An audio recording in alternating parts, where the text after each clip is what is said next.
Every Ramadan, I raise money for boreholes in the Gambia. Why? Because the Prophet ﷺ said a drink of water is the best charity.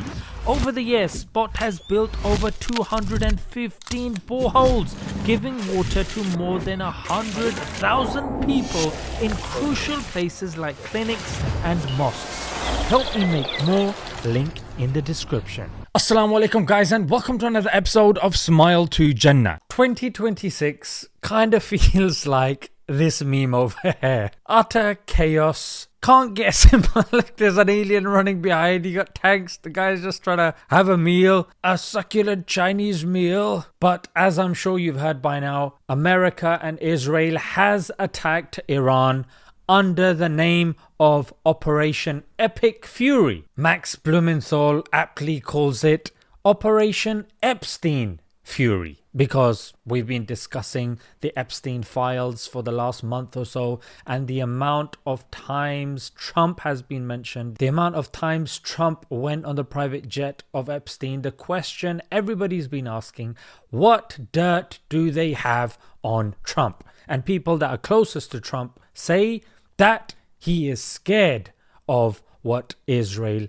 has on him. Of course, if Israel has all of this compromat on Trump, of course they can make him dance. Now let's jump to the main thing that you're not going to be hearing that much in the news, and that is Oman was acting as a mediator, trying to reach a solution, and said that the negotiations were looking very positive. If the ultimate objective is to ensure forever that Iran cannot have a nuclear bomb, I think we have cracked that problem through these negotiations by agreeing. We've cracked that problem, he said. A very important breakthrough that has never been achieved any time before.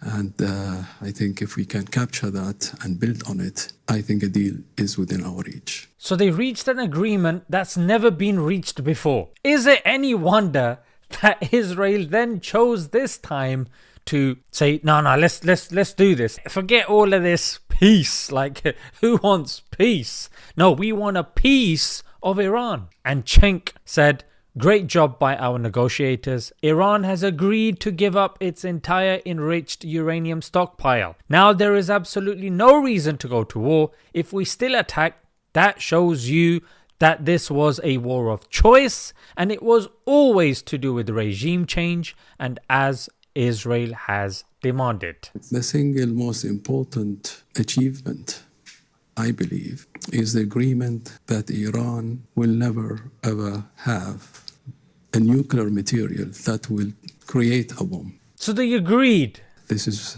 something that is not in the old deal that was negotiated during President Obama's time. So this was something that was not even achieved at the time of Obama. And this is something that is very, very important and very, very significant. Right, so what ended up happening? Israel targeted a school full of girls and killed over 40.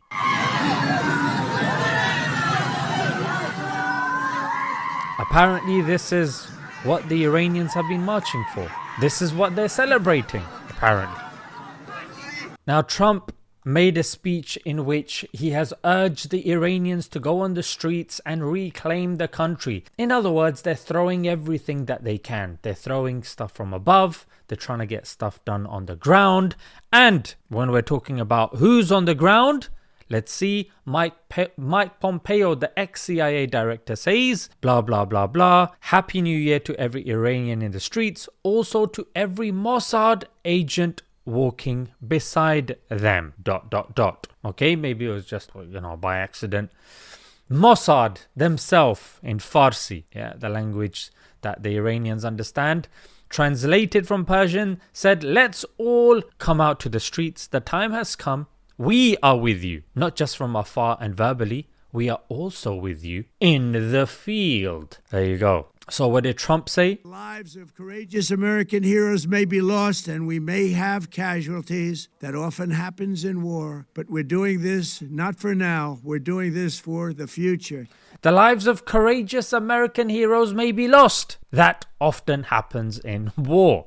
That's what he's saying to his people. What's happening in Israel? They're dancing in the bomb shelters, enjoying themselves safe and sound, while the Goyim are obviously laying down their lives. There they are. You've got the religious folks as well, with the hats and, with the clothing with the knots on there, 613 knots, holding their religious books as well. CNN posted this. The timing of the US-Israel attack on Iran bears symbolic meaning in Judaism. Why are you talking about Judaism? Tal Shalev says the timing of the US-Israeli attack on Iran bears symbolic meaning in Judaism.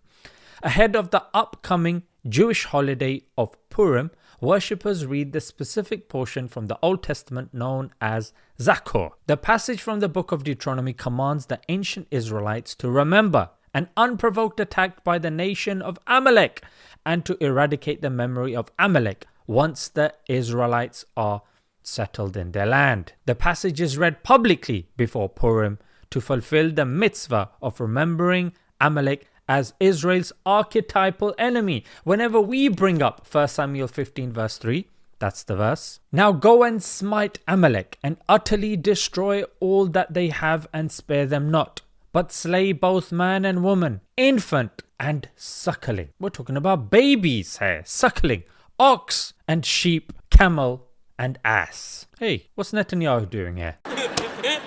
Bear in mind, Netanyahu, before he started the genocide in Gaza, he also invoked Amalek. B'Tselem said anyone who's gone through the education system in Israel knows when Amalek is invoked, it means complete wipeout. When dialoguing with Christians and Israelis, they say, no, that's symbolic. Yeah, it's not really, But here, one of your festivals, you have to recite it. So it's recited annually, publicly, in your religious institutions. Why? Because Amalek is Israel's archetypal enemy. Meaning it's not just said group in the past that you can say we don't agree with. No, it's whoever is the enemy. And what do they do to whoever is the enemy? Yes, anyone and everyone. We just showed you a school that was bombed.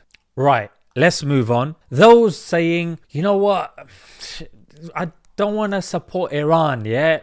Their government, and I get that. They're not the most fantastic government. We know that. But that doesn't mean now that you can't hold the opinion that the Iranians themselves should come up with a conclusion, and it shouldn't take the invasion of a foreign power to help them decide what to do. And Mossad in particular, that is no fan of Iran, frankly. Look over here.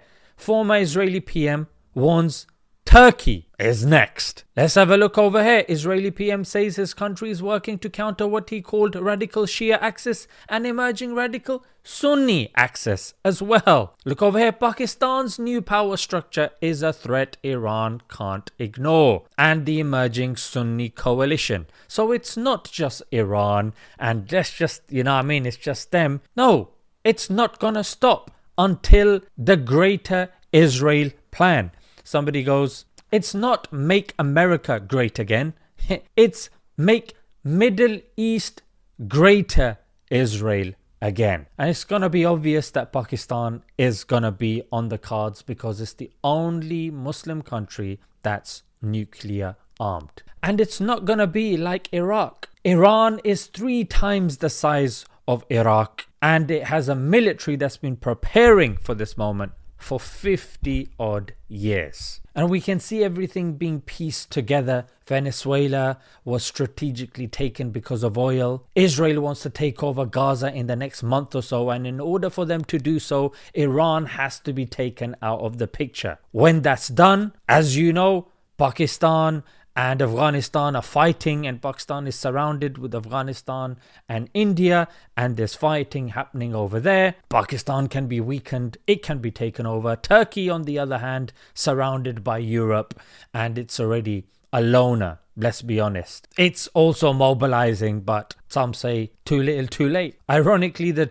tweets of Trump have re-emerged of him saying, now that Obama's poll numbers are in a tailspin, watch for him to launch a strike in Libya or Iran. He is desperate. There's loads of these tweets coming out, frankly. And Israel has been crying that Iran is literally on the edge. It's prepared its weapons. It's now, now, now. If not stopped, Iran could produce a nuclear weapon in a very short time. It could be a year. They have the wherewithal, the stored up, preserved knowledge to make a bomb very quickly if they wanted to. Iran is so dangerous. Weeks away from having the fissile material for an entire arsenal of nuclear bombs. They're very close. They're 6 months away from being about 90% of having the enriched uranium for an atom bomb. Iran is gearing up to produce 25 bombs, atomic bombs a year. My God, I can't listen to this guy. Look, 2025, 2018, 2015, 2012, 2006, 1995. It's the same old, same old. And what are they tweeting? Israel has the right to defend itself. They're not even trying anymore because they know Americans are stupid. Americans are starving. They simply will not be able to continue this war of attrition. It has the potential to bring in so many major players. And it seems like Israel is gonna go full force. So, World War III? Well, it's definitely not off the table. Let's keep an eye on this. Stay locked and loaded, guys. Until next time. Assalamu alaikum.